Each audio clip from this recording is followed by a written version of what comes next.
Look, you wouldn't be here without milk. You may not have depended on it as a baby, but one of your ancestors did, and also even now, many of us continue to indulge in cheese, ice cream, and all of the good things that dairy gives us as adults. But we're not the only animals that drink milk, and we're not the only animals that produce milk, because guess what? You are a mammal. The only thing that's weird about us is that we don't exclusively drink the milk of our own species. But why do we rely so heavily on milk? And why do we favor the milk of cows and goats, for example, over other animals? Well, some of the alternatives are pretty extreme. Let me give you a taste.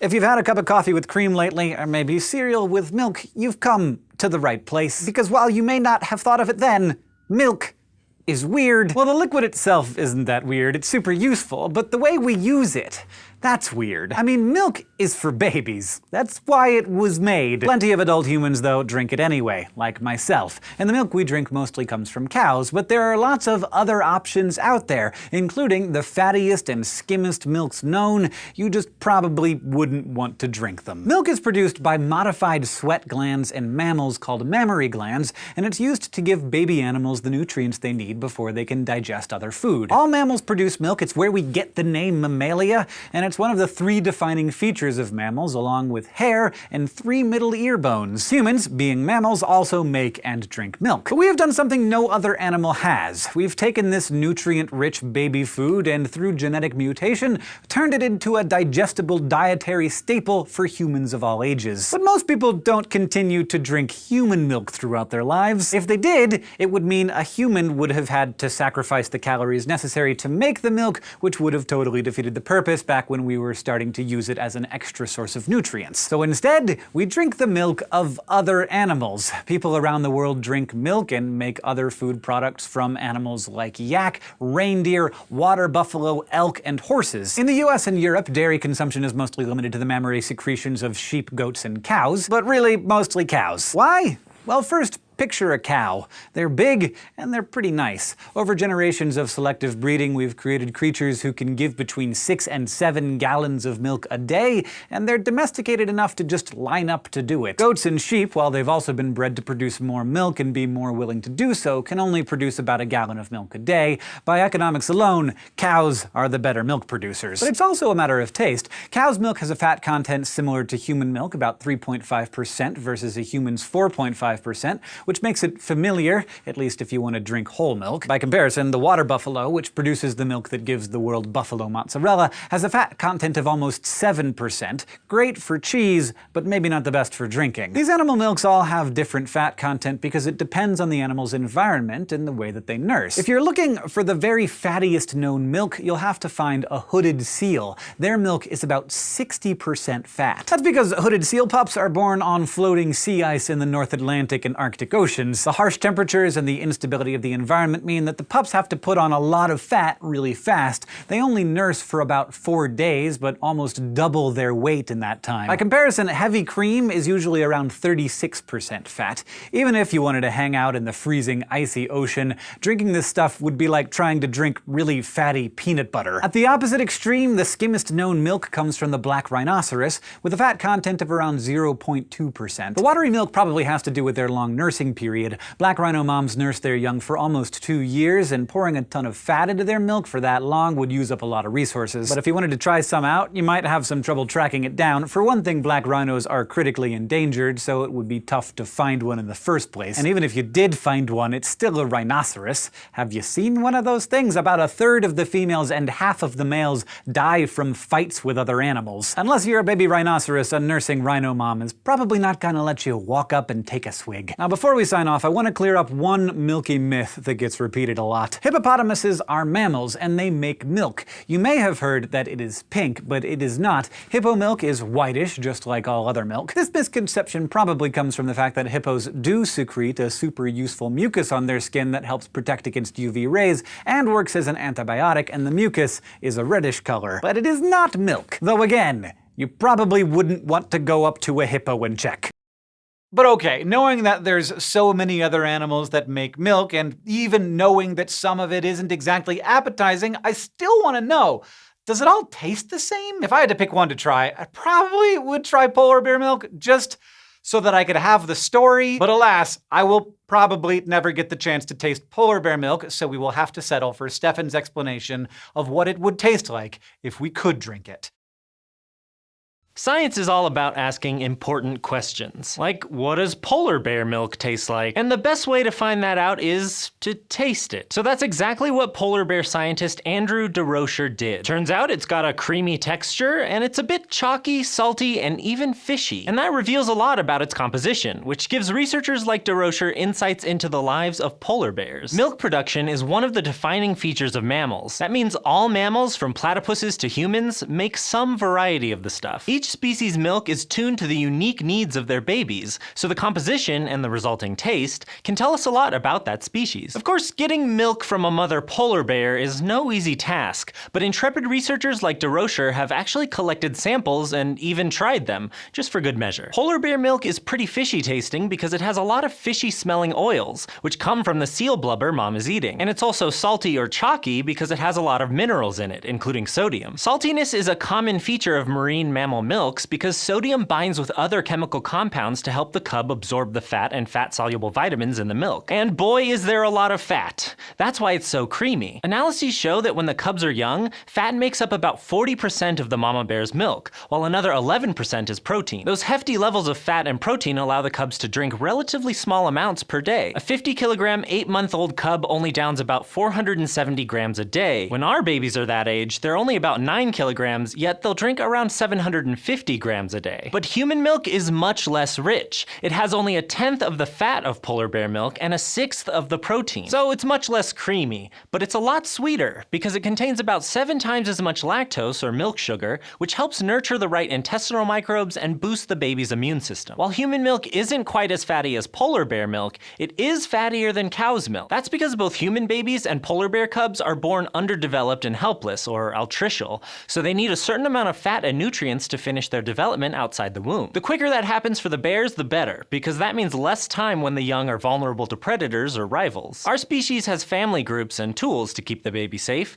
Polar bear mamas don't, so they fast-track their cubs' development by feeding them the bear version of half and half. The fact that mama bears produce such fatty milk is even more impressive when you realize that they produce it while starving. In an extreme effort to keep their cubs safe, these moms hunker down with them in an underground snow den for 4 to 6 months. During that time, the family never leaves, and mom has to slowly use up her own fat reserves to make the milk. And because those reserves are eventually limited, the milk actually changes flavor and becomes less creamy over time. In addition to helping the cubs grow nice and rotund, that fat is also there as biological fuel. As you can imagine, it's not exactly tropical inside of a snow den. Cubs are born almost totally hairless, so they need a way to keep warm in those freezing temperatures. A high metabolic rate allows their bodies to act like mini furnaces and generate heat by burning some of the milk's fat until they grow enough fur and fat to weather the cold. A lot of protein could also provide the needed caloric fuel, but it turns out protein is kind of troublesome for polar bears. Protein digestion creates waste products like urea or uric acid, which the body needs to dilute to make safe. Despite all of the ice around, there's actually not that much drinkable water available to the bears,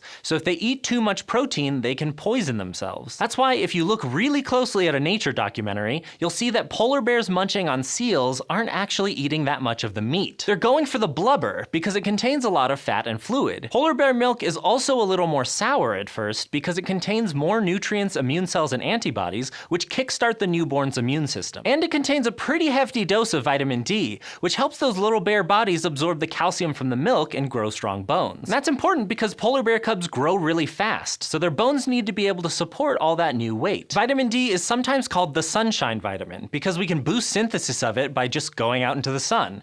But since the baby bears are cooped up, they have to get theirs from their mom. Unfortunately, those aren't the only things a mother bear passes along in her milk. Scientists are increasingly concerned that polar bear milk may be becoming bitter due to persistent pollutants. Everything from flame retardants to pesticides is drifting up to the Arctic, and these chemicals, which can cause damage to the immune, digestive, and reproductive systems of Arctic animals, collect in fatty tissues like blubber. So polar bears are particularly at risk because they eat so much contaminated fat, and the bear moms then unknowingly pass these chemicals onto their cubs. Scientists don't yet know what impacts these pollutants have on cub growth or health, but they might not be good. So they're continuing to monitor the levels of these contaminants and study their effects. And as strange as it may sound, further sampling of polar bear milk could help them keep an eye on that, as well as tell them if there are any changes to the animal's diet or overall health. Who knew you could learn so much from a sip of milk? So human environmental impacts are so far-reaching that they are even affecting polar bear milk. Great! We've also contributed to the rise of antibiotic-resistant bacteria to our own peril. So where's the good news? Well, here's Michael to tell us how milk might hold the key to fighting antibiotic resistance. And you will never guess what kind. A huge milestone in medicine was the discovery of antibiotics in the early 1900s, arming doctors against bacterial infections like never before. But the thing about bacteria is that they reproduce really quickly, which means more genetic mutations and the chance of developing resistance to our drugs. In fact, MRSA is a strain of bacteria that runs rampant in hospitals nowadays because of its resistance to lots of antibiotics. So scientists are turning to unusual places to find new compounds to fight off these drug-resistant superbugs, including Tasmanian devil milk. In a paper published this month, researchers at the University of Sydney reported that this marsupial's milk is full of antimicrobial compounds called cathelicidins. These compounds have been found in mammals and birds, and they basically work by poking holes in the cell membrane of a bacterium or fungus, which kills them. So far, we know that humans have one cathelicidin protein, but Tasmanian devils have 6 of them, which these scientists named SAHA-Cath1 through 6. And they're really important in developing the immune system of newborn Tasmanian devil joeys, which initially don't have any protection at all from the microbes in their mom's pouch. So the researchers synthesized those 6 cathelicidins and pitted them against 25 strains of bacteria and 6 strains of fungi. 3 of the compounds didn't show any antimicrobial properties, so they might be involved in regulating other parts of the Tasmanian devil immune system. But SAHA-Cath3, 5, and 6 did. SAHA-Cath3 was specifically out to kill one strain of fungus. On the other hand, SAHA-Cath6 killed several strains of Streptococcus bacteria and a strain of antibiotic-resistant bacteria called VREF. And SAHA-Cath5 seems to be the most promising compound when it comes to potential drug development, since it wiped out just over half of the bacteria and fungi that were tested, including the superbugs VREF and MRSA. So there's a lot we can learn from other animals when it comes to human medicine. Wow.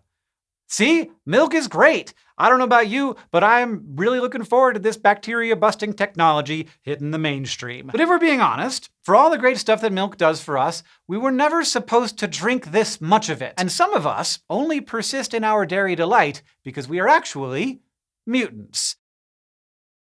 Have you ever found yourself, I don't know, like thinking about the X-Men, secretly wishing that you were a mutant who could control the weather or read minds or teleport or something cool like that? Let me ask you this then. Do you drink and enjoy milk? How about ice cream? Can you do that without getting ill? Well then congratulations! You are a mutant with a special superpower after all! Milk is produced by mammalian mammary glands mainly to feed babies until they can digest other foods. Although milk is very nutritious, full of protein, calcium, potassium, vitamin D, it's also full of lactose, or milk sugar, which can be hard to digest. Luckily, baby mammals, including human babies, produce tons of the lactose-digesting enzyme lactase. If they didn't, they wouldn't be able to process their sole food source, and they'd die. Back in the day, when a child was 4 or 5 years old, their bodies started easing off the production of lactase. And by the time the kid was 7 or 8 years old, nursing or drinking another animal's milk would have made him really sick. If you or someone you know is lactose intolerant, you know what kind of miserable, stomach-cramping bathroom blowout awaits you if you dare succumb to a double scoop of chocolate chip ice cream. And those sufferers are actually in the majority. Around 70% of the world's population cannot produce lactase after childhood. And without lactase around to digest the lactose, milk basically becomes toxic. So, what changed? How did milk go from being a weird food that only babies could appreciate to a supermarket staple? 2 words.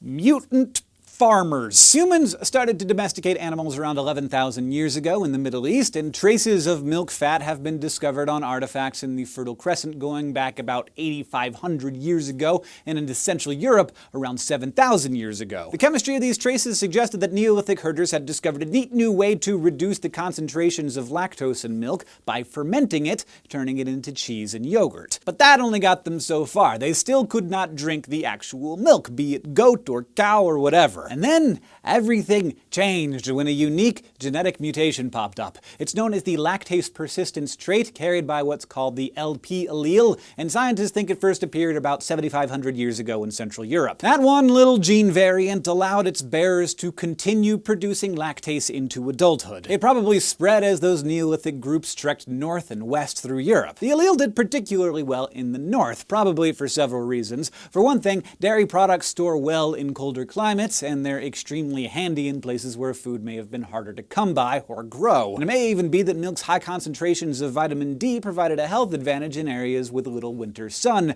since our bodies typically need sunlight to make vitamin D. So the lactase persistence trait may have helped make this wave of human migration possible, but still, it wasn't necessary everywhere. Today, in Britain and Scandinavia, nearly 90% of adults can chug all the milk they want, whereas down toward the Mediterranean, probably less than 40% of people have lactase persistence, and in some populations in Africa and Asia, it shows up in less than 10%. So, if you're one of the 30% of the world's mutants who can eat ice cream with impunity, enjoy that evolutionary perk for everybody else.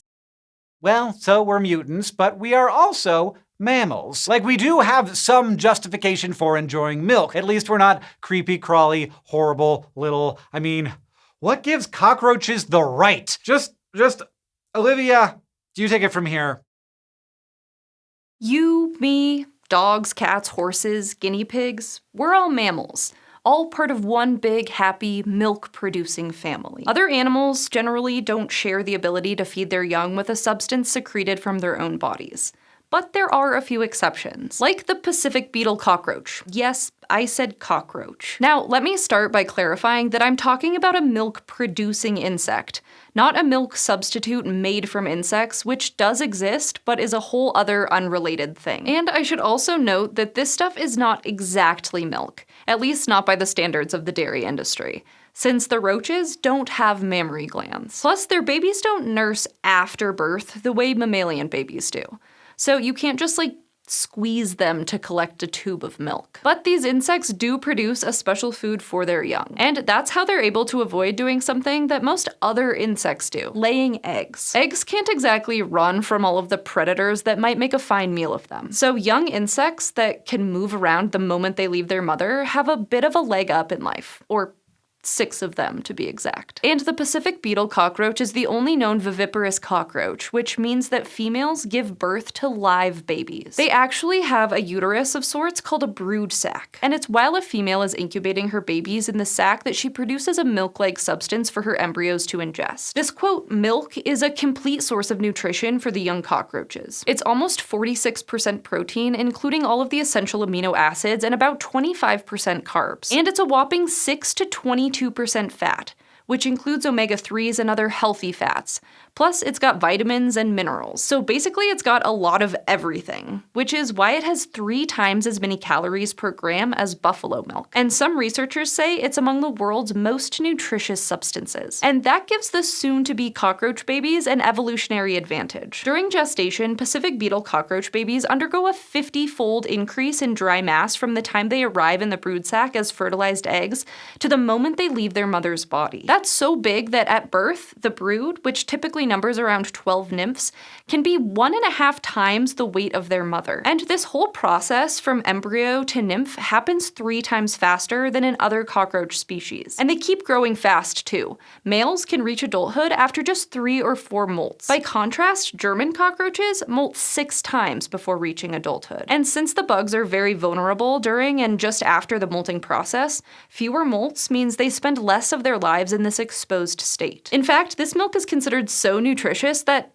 well, you may have already guessed where we're headed. Yes, some have tossed around the idea of mass-producing cockroach milk for human consumption. But alas, scientists and health food moguls have yet to come up with a practical way to harvest this stuff. The roaches are pretty small, and since the fluid is excreted into the brood sac, not out into the world, you can't exactly attach them to a milking machine. To get the milk from the mama bugs, researchers inserted filter paper into the brood sacs. That soaks up the goods, which the scientists can then extract from the paper. They can also cut open the young roaches to get at the stuff. See, the liquid turns into crystals in the embryo's digestive tract, and those crystals can then be cut from their stomachs, a process the roaches don't survive. Either way, each roach only gives a tiny amount.